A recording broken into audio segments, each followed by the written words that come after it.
We're going to be doing a replay review here on one of my 1600 games that I played recently. I think this might have been... I don't remember what MMR this was, but basically I've been playing a lot of threes since my last replay review video. Not the last one, where it was the viewer submission, but the one before, where at that point I was at my peak MMR. Now I've actually hit a new peak, so I am 1665 MMR in threes, which as of right now, that's like top 10k in the world. That's like ranked 9,000 something, 9,300. So yeah, but pretty much, I had some good games, some bad games, but the big thing about transitioning from 1500 to 1600 games is just the speed of the lobby. Um, Everyone is like making decisions so quickly that you have to also be making decisions super quickly, and also your positioning has got to be good, right? I think the biggest problem that I had when I was looking at replays from games before this was I was just pushed up too far in a lot of plays, or just overcommitting on stuff, and some plays I'd be a little bit too far back. So I think this game I did a really good job of improving on that. I think you guys are going to see that. We're going to go over it right now. Let's get it. So, got the kickoff, of course, right over to James. I'm gonna go ahead and get the mid boost. It's almost a goal. Try to get a block. That was almost very unlucky for them. Good recovery with the half flip. I'm just covering for next touch. I'm gonna leave it there because I can't really get a follow. James is able to follow. At this point, you know, I'm trying to get pads. I don't really do the greatest job, but I do want to stay in the play. I get the mid boost from one of them. Yeah, like Mr. Worldwide, JC, one of them could have had that mid boost if I didn't take it. So now they're pretty awkward. He has to hit it away. This is going to give us possession. Really good first touch by He-Man. I kind of overcommit as well, but luckily it's like a light pinch. So I'm able to follow it up. And right here, just staying behind this third man. So this is good, right? This is solid. I'm here on the right side, covering that part of the field. And this was really solid. My plan here was, okay, there's three of them covering their net. So if I hit this as far away from them as possible, and maybe try to bait them in, right? Or just, you know, go for follow-up here, right? JC, he tried to chase that touch, something he clearly can't get to. Then he goes for that. So that forces a double commit. Two of them are just gone now. I try to bump Mr. Worldwide a little bit. It doesn't really do much, because the ball is still in their corner, but we're pressuring. I get boost. I stay in the play. Right there, he gets a pretty solid clear. I'm trying to go up in case that guy shoots it, but he didn't. So we're good. Wave dash to recover that guy. He's trying to demo. It's not really the best play at that moment, because there's nobody attacking for them. But, I mean, I guess he tried to, like, stop the attack in a way, but we do dodge it. That's all that matters here. I just try to hit it to our corner, give our team a little bit of time, and it works out pretty well. This guy, like, there's no way he's getting a shot. Just try to get a beat, make it a little bit awkward for them, and that guy does a good job of dodging my bump. Oh, okay, right here. Alright. So this is one thing as well I want to get a little bit better at. Right here, I'm rotating ball side, like, into where this is happening. Instead, here's the thing, I'm low boost, I need boost. I can literally just go around this way, right? Go around this way, and, you know, probably get a better hit. I mean, honestly, I got a pretty good hit here, but I don't know if rotating that way is the right decision. Just because it clutters that side of the field. You don't have much control of the map at that point. Right here, try to get a touch over. I do mess up. I jump like a little bit early, so I have to use a lot of boost to get to that ball. Whereas if I jumped while I was further up on the wall, wouldn't have... I mean, I would have been fine, but... Right here, I do get a pad. Try to get a touch on that. I land on the boost, which is good. I'm immediately trying to rotate back, and then I realize, okay, this could either 50 back or forward, so I'm just ready for either scenario in my mind. And this is a pretty good play right here. Right here I realize if I just boom this, Mr. Worldwide is going to be ready to boom it away or something, or catch it himself. So I'm like, I got to keep this kind of close. I wanted the reset originally, then I could have a flip to really work around with. But here, that works too. I got the light touch I wanted. I'm just trying to go for a 50 at this point. So you get a really nice 50 upward. Makes him quite awkward. Just going for the mid boost. And right here I realize I can just cut in because nobody's going for it. Here I take my time. I feel like I could have checked my camera. I definitely should have, but I saw where most of the players were. I just knew that Mr. Worldwide was really the only threat to challenging this, right? Yeah, the other two were just way far back. But I also figured he might fake challenge this because it's pretty risky for him to go, right? Like, both his teammates are gone. I mean, that's what I would do. I would fake challenge, just try to buy time, which he does a good job of. Unfortunately, none of my teammates are upfield. In my mind, I was like, okay, I'm just going to pass this mid, but nobody was there, so ends up kind of 50ing. I mean, luckily our teammate was there for the 50. I do have a good amount of boost here. In a pretty awkward spot, though, so I just go back into net. It's a great pass to my teammate. And that's another thing as well, is one of the big things that I had to really start doing more in 1600 lobbies that you really can't do, I feel like, in lobbies below that as much, is staying upfield for a lot of clears, because it gives your team more control of the map, of the pitch, right? It makes counterattacking a lot easier, and it really prevents you from getting hard pressured as much. Because, you know, once you get broken down on defense, it's pretty hard to recover. So this is a quick way of just getting it out, right? Because a lot of times you want to, players will boom it out of their half while defending. So if you have a guy that's already set up there, now they shouldn't really go out of their way to be up there. I feel like it's got to be convenient. Like if they just challenge the ball as first man, you could try to send it up to them. I think that's one good thing as well about booming the ball, is if you have multiple teammates upfield, I think it's fine to just boom that thing, right? Because number one, if you play it slow and you get dunked in your net, or you get dunked, it's probably in your net because your other teammates aren't going to be behind you. Second, if you boom it forward, you have two teammates that can go after the ball. So it's definitely good in 1600 to be having someone upfield at times for these counterattacks. So anyways, we are on offense here. It's still 0-0, so a very close game. And I think right here is where we concede. Yeah, it's a good play. So right here, it's definitely my fault. I had more time on this, and I just hit it away. Right, I had plenty of boost to work with as well. If I make a turn to the left, you know, I'm going to use my Epic Pen. This is my first time using Epic Pen. I've seen a lot of people doing replay reviews with this, but if I make the... Oh my god, why is it so thick, man? Okay, how do I change the...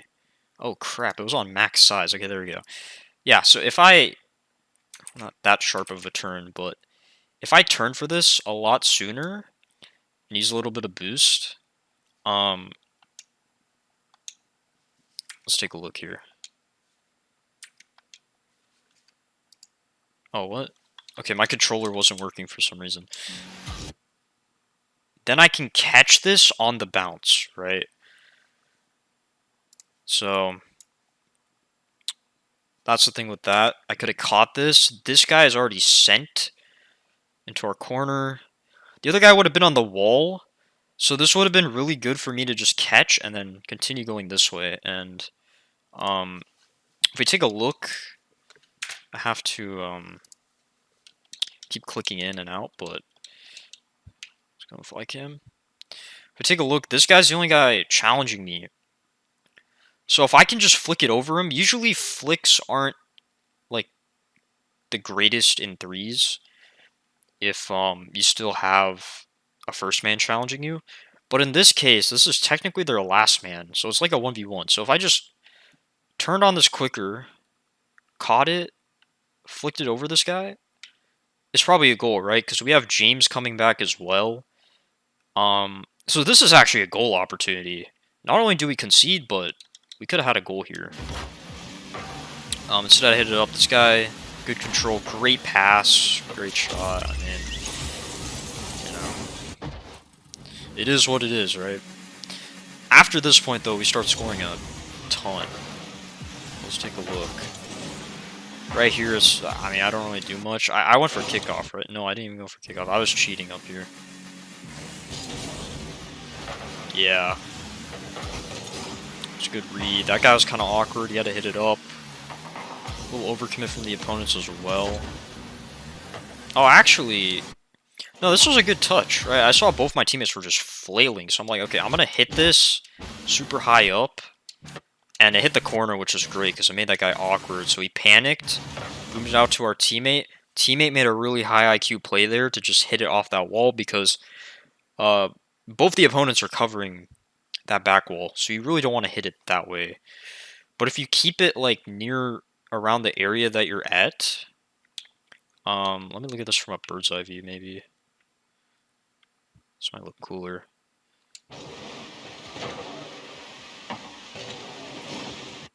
Yeah, so this is a really high IQ play here. Just keeps it in this general area. And then, of course, James is able to get a good shot. So all tied up. Oh, looks like we get another goal here. Oh yeah, so right here, a little bit of a crazy bounce, right? So at this point, I see JC's going up. I'm like, alright, I'm just going to try to like 50 this with my butt, because I don't know if my team's back yet. Good chance they aren't, and it worked. It went over the net. No one can really follow that. It's not logical to go for that from the opponent's perspective.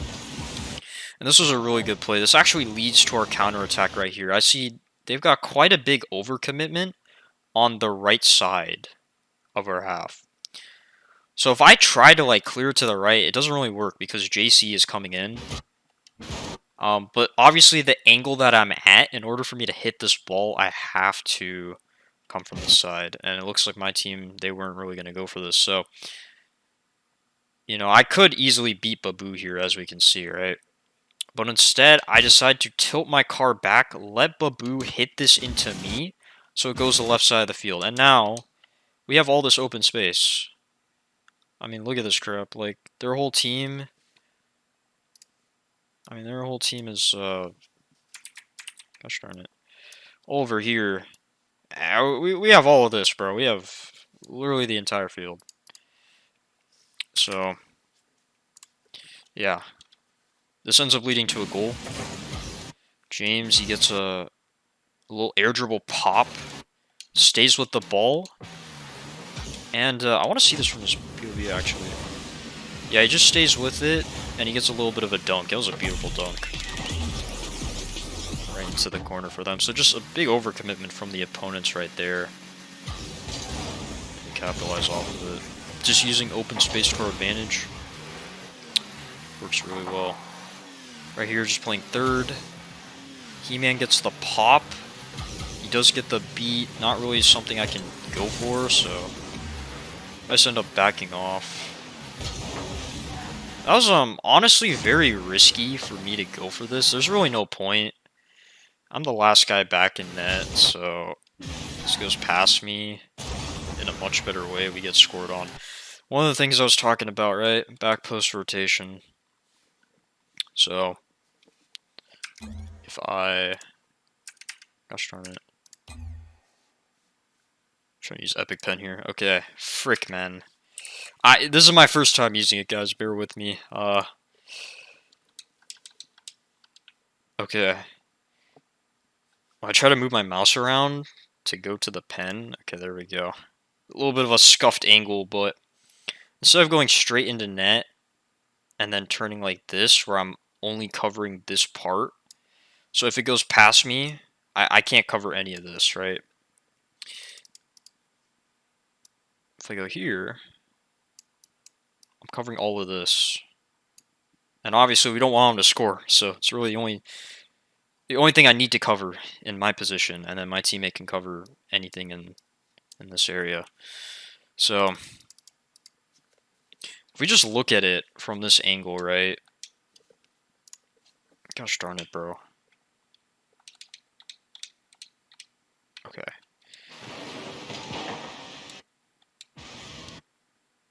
Wait.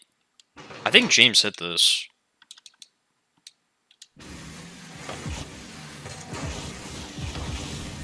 Yeah, okay. That's good. But either way, I would have been in a better position. Let's back this. Either way, this is fine. This definitely could have been a goal. I had no momentum. I completely stopped myself. That was an absolute laser of a shot, but luckily he missed. Did a good touch. I got the save credit for that, so I don't know if it was. It seemed like it was off. Let me look at the trajectory of this ball. That was definitely off. Alright, well, it was good. We get touch, possession, force him to hit it back to a teammate. What actually happened here, though, because I turned off ball cam to go for demo. Oh, a teammate wasn't there. That's why. Really good save from me, man. That could have been really bad. It's gonna keep it close. That's good. I'm gonna grab mid. Boost. Right here, I'm just faking because my team is still up, so I don't want to overcommit. We are up by 1. It's a good challenge right there, and at least to a goal. Right, nothing crazy happening here, just a mistake from the opponent. Just go for the beat. Babu panics. Probably at 0 boost, right? He had 30 boost. Wait, what? This is what we're talking about, though, man. It's just the way he rotated on this scenario. He could have easily saved this.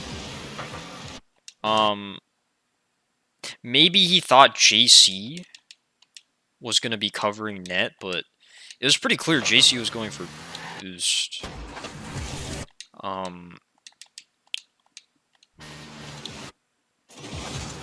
just want to see from his POV again. Not Mr. Worldwide, Babu.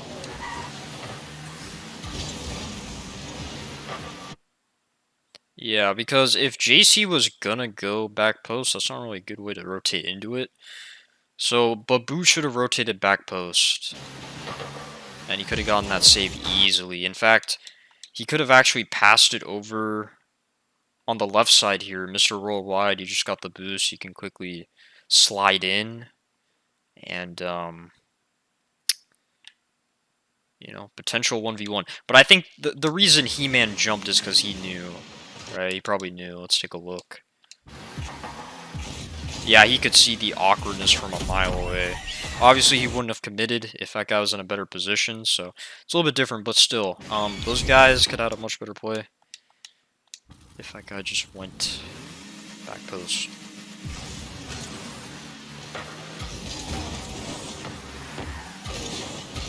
So right here, we're up by 2. 25 seconds, I'm just trying to beat this guy with a boost. And now I have control of this play. He can't really... He tries to bump. I read that. So now I have all this time. Ideally here, I just, like, boom it left to where James is. I think. Wait. Oh, let me see. Yeah, I think I just went out for this kind of late. Because ideally, I just hit that to the left side, around where James is at. I don't know why He-Man jumped, but anyways, I get a 50 here. And it's not really the best. Oh my, I think it was just one of those, like, end of the game things where you're up by a bit, and you know, he starts to kind of troll a bit. That's what it looks like. So, but anyways, what happens here? The opponents are obviously down by 2, so they have to be aggressive. They have to kind of go all in order to have a chance, and James just takes their hopes and dreams away. And terrible shot by me. That's terrible. I think I double jump into this, right? No, I single jump. Wait, bro, what? Okay, so, I mean, ideally here, I should be facing a little bit more to the left, because I make this so much harder on myself. But I should just single jump flip, because Mr. Worldwide, there's a low chance this guy saves a much more powerful hit. And plus, I probably wouldn't have shot it right into him. Okay, things get a little bit sloppy here. But to be honest, it was already over. James making sure he doesn't get another goal. But yeah, that was the game. 1600 MMR-ish. Probably around mid 1600. Maybe 1630s or something. So overall, I feel like I'm playing a lot better. Just a lot faster. I think the key thing is I'm not like second guessing on decisions. Like in this rank, you can't afford to second guess because it's going to lead to a mistake, and it's very easy for that mistake to just chain into bad mistakes, especially if you're constantly thinking of that mistake you made. The thing that's really hard about Rocket League compared to like actually analyzing it is when you analyze it, you have all the time in the world to kind of think about, okay, I could have done this better. But when you're in real time, first of all, your mechanics have got to align with your brain. Sometimes that's just hard. But you know, the thing is, like, in real time, with how fast-paced these lobbies get, especially, it's so hard to just, like, really think straight all the time. You really just have to be...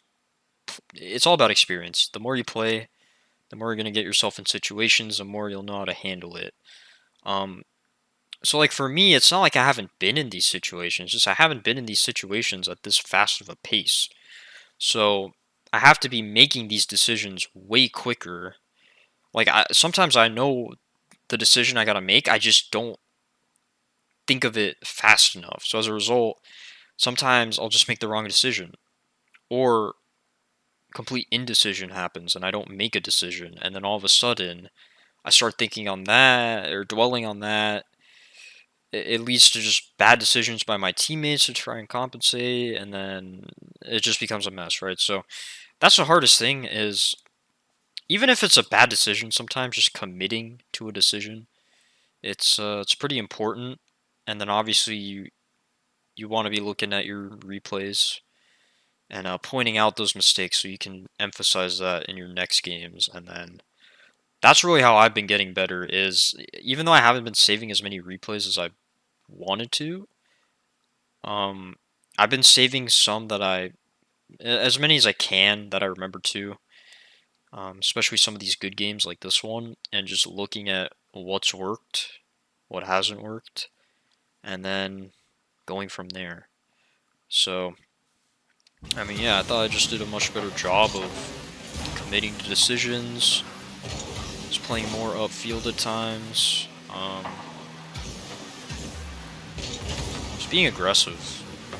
You know, there's a couple situations this game where I was going for some demos and bumps. I want to make sure I keep doing that. Obviously at the right time, though. And one thing that's super important as well, this applies for any rank, by the way, but the higher you rank up, the faster the gameplay is going to be, regardless, right? Like, for example, even though champ gameplay is not nearly as fast as GC gameplay, it's still fast compared to diamond gameplay, right? So you still have to think quicker, and a lot of players have this misconception that once you get to like champ, you know, one of those ranks where you gotta think pretty quick, you just have to be super fast to the ball, just beat your opponent to the ball every single time. That's not the case. You want to have a good balance. Like, a really good Rocket League player has a balance of getting to the ball quick, and also understanding when to slow down the play.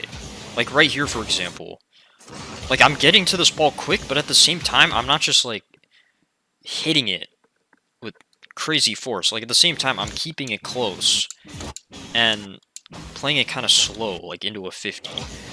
So it's all about that, just mastering playing fast, but also playing methodical and slow sometimes, right?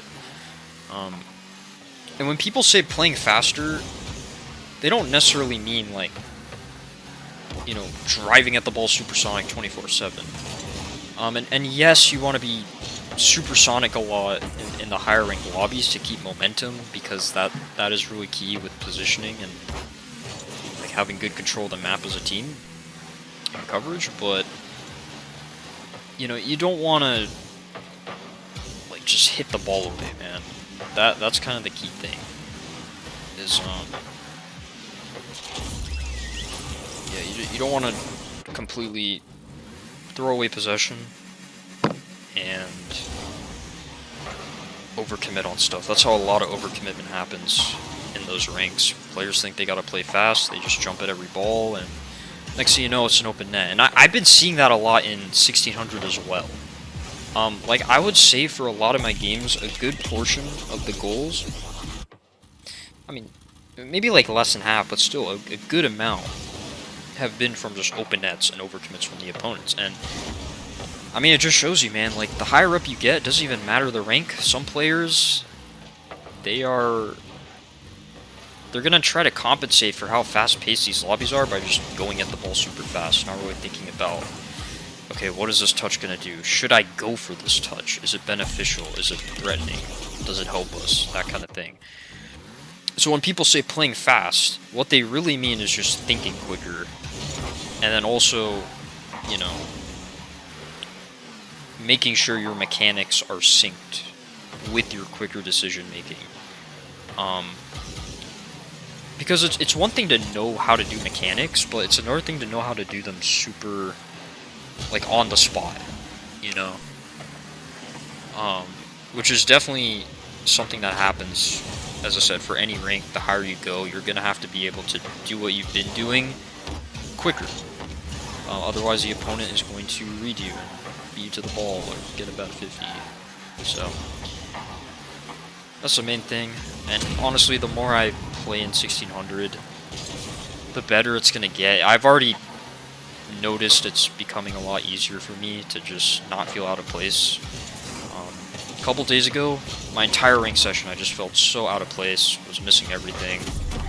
Teammates were calling me out, as they should, but some teammates took it a little bit too far. You know, it's typical Rocket League for you, but you know, I wasn't butthurt about it. I decided, you know what, I do gotta be better. I'm gonna figure it out. Now we're playing a lot better, you know, going for good challenges. I think my shooting could be a little bit better. There's definitely a lot of shots that I've botched, but for the most part, a lot of my touches are leading to good goal scoring opportunities for my team as well, right? And one thing I noticed as well is just playing in this faster pace, it's forced me to become more mechanical. Like, in the past, I'd be so focused on trying to control the ball that I just wouldn't really, like, I wouldn't want to use fancy mechanics, you know, like resets or musties. But as I'm getting to these higher ranks, like, and it's more focused on airplay and airtime, you got to be creative, because otherwise you're just super readable. And that's another thing as well. Like, if you're slower, right, then you're just going to be readable to the opponent. So I've been trying to be creative. I feel like I've always had the creative mechanics. I've just never really decided to use them in game. But as of late, I've been hitting a lot of clips, or even getting close to a lot of clips, just with some really creative shots. So yeah, but games have been good. Next video, guys, should be uploaded tomorrow, maybe. That's the hope. But I did play with an RLCS pro. I'm not going to spoil who it is, but this pro is going to be competing in the fall major in about a month. So super hype. really good game, and I will upload that video tomorrow. It'll be a stream highlight, just like this one. So I'm doing an outro, but like during the stream, and I'm just gonna upload the stream highlight to YouTube. You know what I mean? So yeah, should be a fire video. I mean, it's not gonna be a long video. It's just one game, but that was definitely one of my better games, I guess.